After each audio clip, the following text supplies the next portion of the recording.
And you're watching the World Report on NewsX World. Let's take a look at some of the top headlines this hour.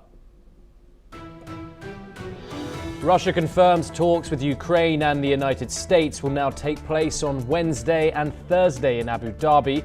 The Kremlin says the shift is due to rescheduling coordination between the three sides. Iran denies receiving any ultimatum from President Trump on negotiations. Tehran summons EU ambassadors after the bloc labels the Revolutionary Guards a terrorist group.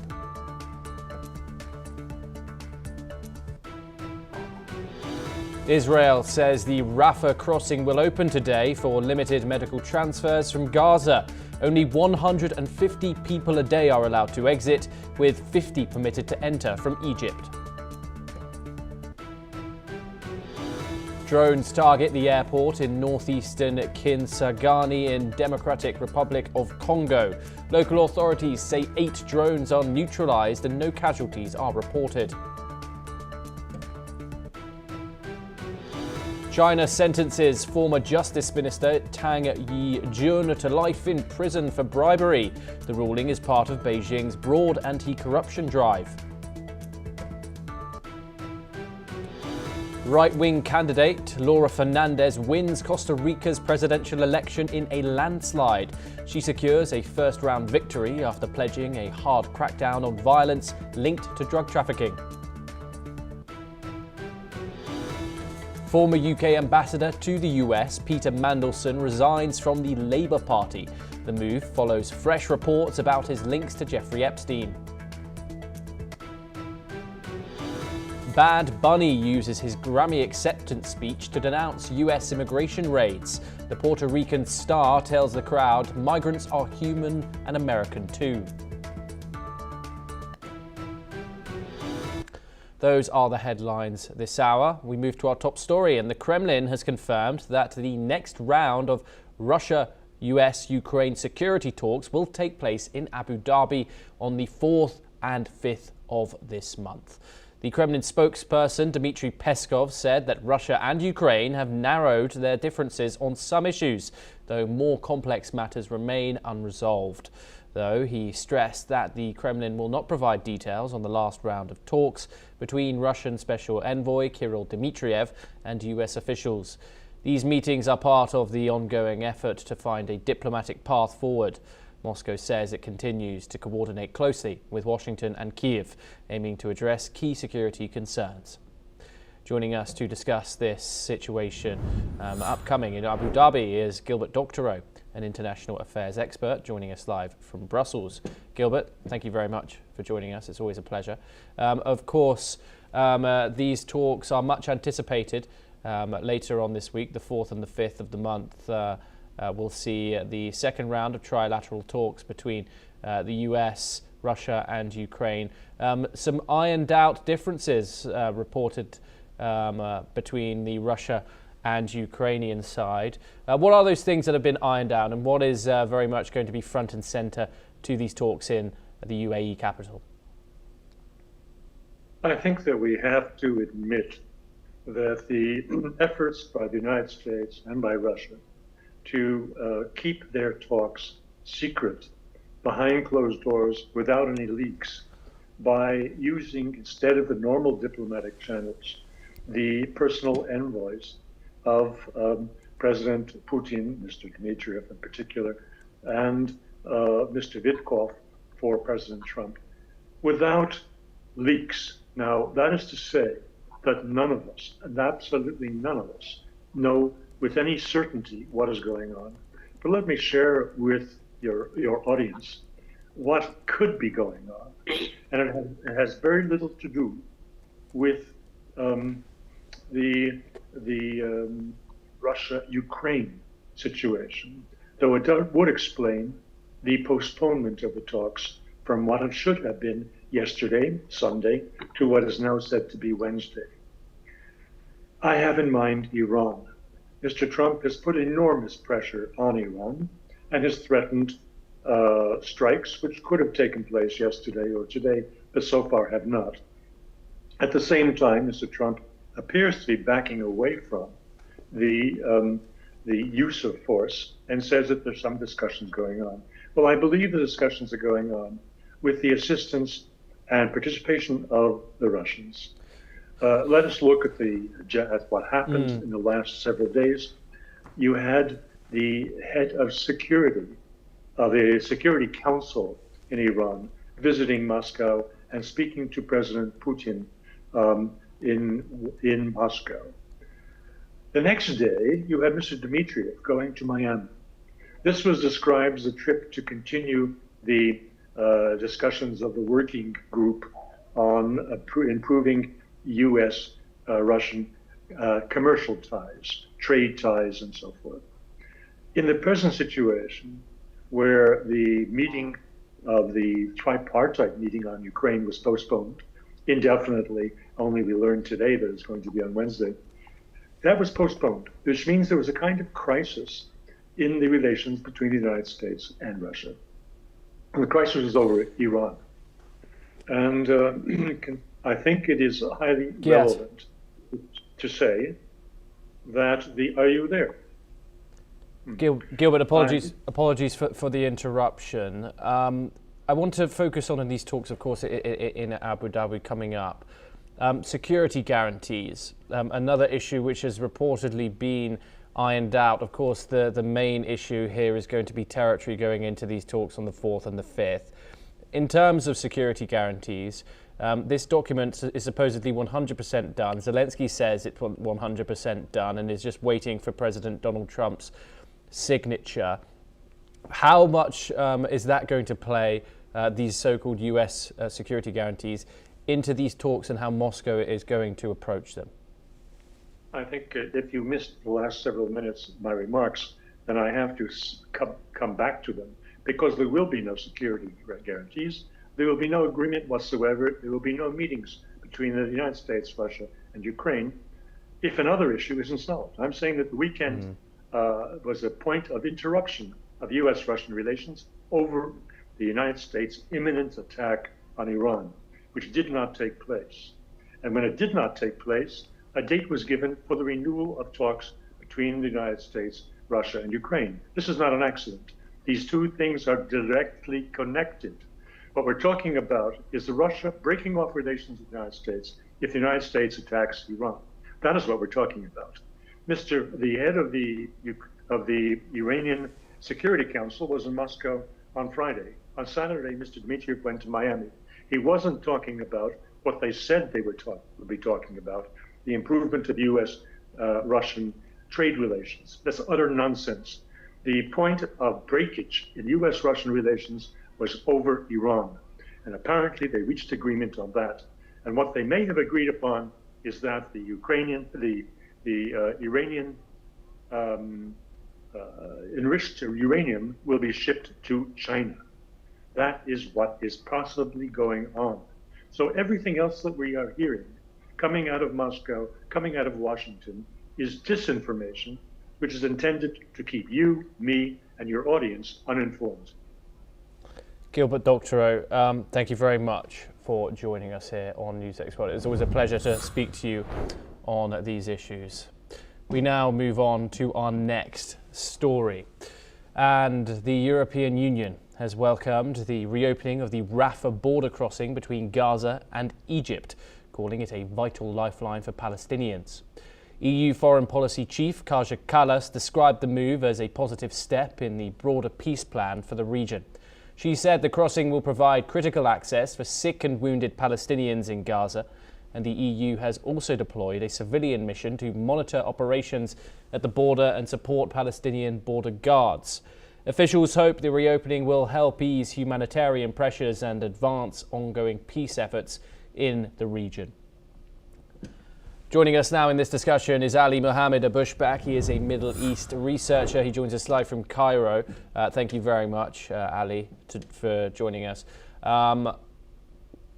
We know that they're going to let 150 people a day outside the Gaza Strip to seek that much needed medical help. What's your analysis on the way that the Israelis have opened the Rafah border crossing and what it means for the injured in Gaza and the people, of course, who want to come in to Gaza? Thank you, Thomas, for having me. Things is today morning, Israel have announced that reopen the border. Since morning up to now, just only 5 patients and 5 injured people have been confirmed to cross the corridor from Gaza to Egypt, and accompany with them 2 people or 2 relatives for them.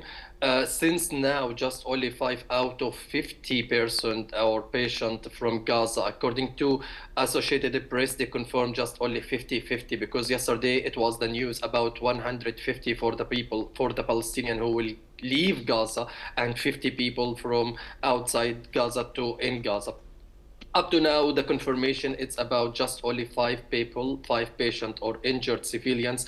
According to Palestinians health ministry, they have a list more than 450 they need immediately to leave to Gaza because they are in serious injury and injured, and they are suffering from the shortage of the medicine in Gaza and the treatment from Gaza. Things is up to now the process, and according to Israel, it's a pilot operation to reopen the border in Gaza. And since up to now the process, it's not clear. It's faggy how Israel will continue this reopen the border, and up to now it's not clear how many people they will allow for them Israel, because as I mentioned yesterday through your broadcast, Israel has a list for the name and confirm these people has qualify the security requirement from the Israeli side or no. So Israel has also the control of the border despite it's remotely. And about the surveillance of the border, Israel has several of equipment in the border, Egypt-Gaza border, to monitor the process. For the people who's coming from outside Gaza to into Gaza, it's up to now, it's not clear how many people Israel allow for them and how they are treating for them. But for the patient, this reopen, it's hope for them because since 2 years, Israel have closed the border for both sides. This is the first time Israel reopened the border for both sides to who will come in or to go out Gaza, and several of civilians and patients. We are not talking about the people who are suffering from the war injury, because also several of patients in Gaza, cancer people in Gaza, they are suffer from the shortage of the medicine and the shortage of medical supplies in Gaza. Ali, do stay with us as we move on to a related development. We will be joined by you once again. And meanwhile, Palestinians in Gaza welcomed the reopening of the Rafah crossing, hoping for more aid and access to medical treatment abroad. Israel reopened the border with Egypt for a limited number of people on foot, allowing some to leave Gaza and others to return. The crossing is the only route in or out for over 2 million residents and has been mostly closed during the war. Around 50 Palestinians are expected to enter and leave Gaza daily, facing strict Israeli security checks. Ali joins us once again. I want to focus on, of course, the much needed aid that's needed inside of the enclave. This, of course, comes a day after Doctors Without Borders, otherwise known as MSF, has been banned from operating inside Gaza, along with 37 other crucial aid agencies. Despite this reopening, which of course is a huge positive, what challenges still remain, even despite the fact that the first stage of this ceasefire deal had in clear writing that Israel should allow the unrestricted flow of aid into the enclave? Thomas, before 2005, before Israel withdrew from Gaza, Israel used to control that border. And after the Israel withdrew from Gaza, according to agreement between Palestinian Authority and Israel, should be Palestinian Authority taking the responsibility to operate this border. And also there is a representative from European Union. at that time, from 2005 up to 2009, the border, 2007, because Hamas took over Gaza after military coup in 2007. Since that time, open the border, it was a big challenge. They used to close more than reopen. They more than opened the border. So I'm not optimist about reopening the border at this time, because we have a bad experience in 2005 up to 2007 when Hamas took over Gaza. Things is also about the Israeli surveillance in the border. So Israel has a checklist and allowing for whoever should be alive or should not taking a treatment and to die in Gaza by day. So the thing is, it's not up to now. It's not reopening the border. That's mean the all hope for the civilians from Gaza. There is more than 100,000 civilians outside Gaza. They flee the war in Gaza. They flee the Gaza during the war. They are await for rejoin their family or to reunite with their family. So this things is a big challenge. Also, I guess I'm not optimist, because most of the Israeli ministers, they are taking, reopen the border. It was under the American pressure, because of Donald Trump. He pressurized the Israeli minister to reopen the border. It's supposed to reopen during the October 2025, once Hamas and Israel reached to a ceasefire deal.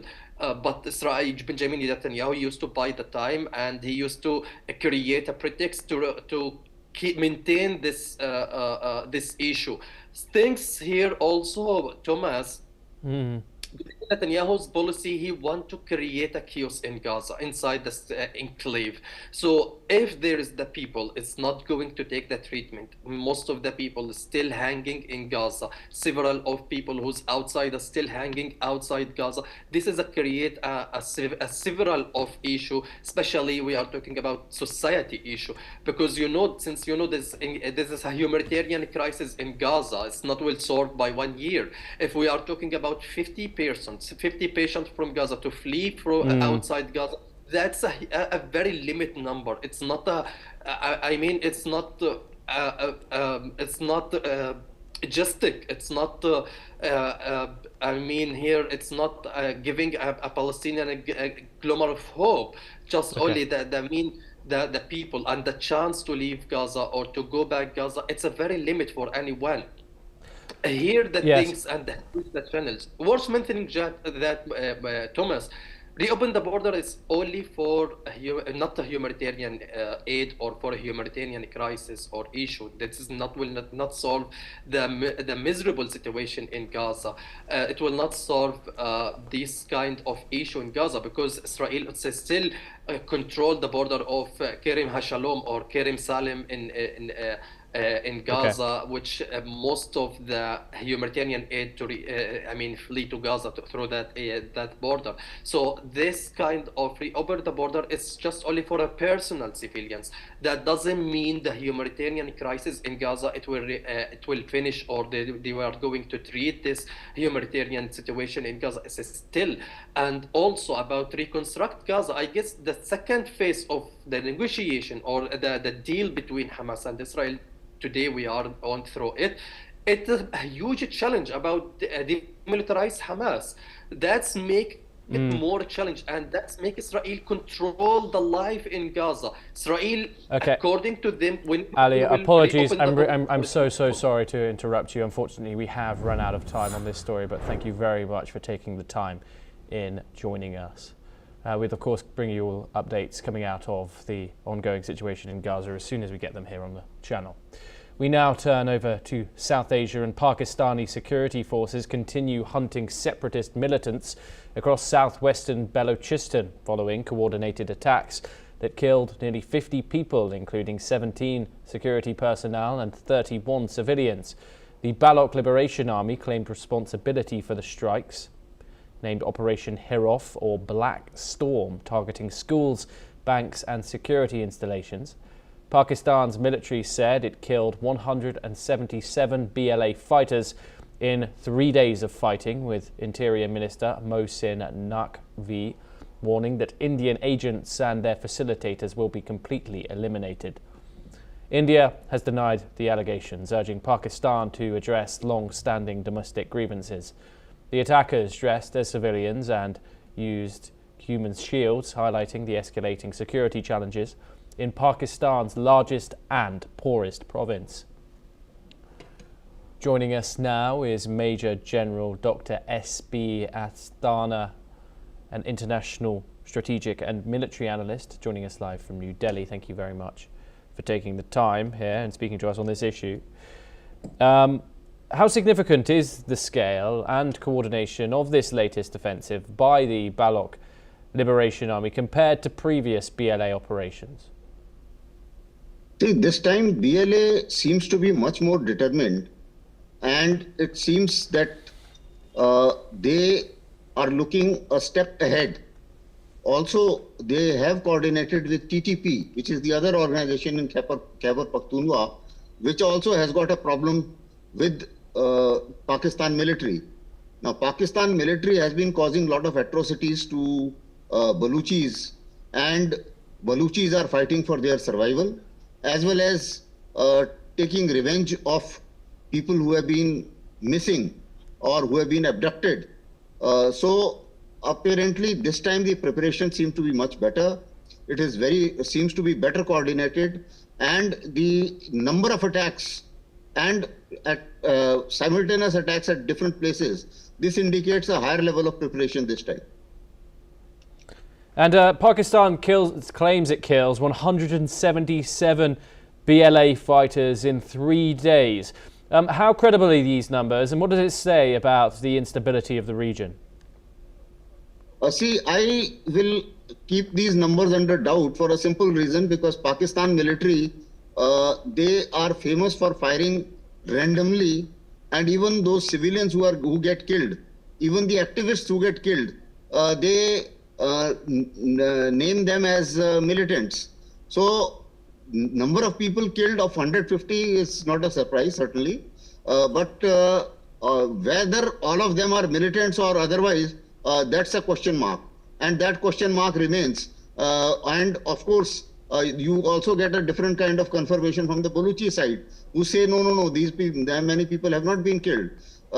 At the same time, the figures which you will get from Pakistan military as to how much their casualties were, they will be much lower than the figures which you get from the Baluchis. So therefore, I'm sure the truth would lie somewhere in between. And as analysts, we put these figures almost, you can say, anything between 0 to the figures which they are quoting. It could be anything.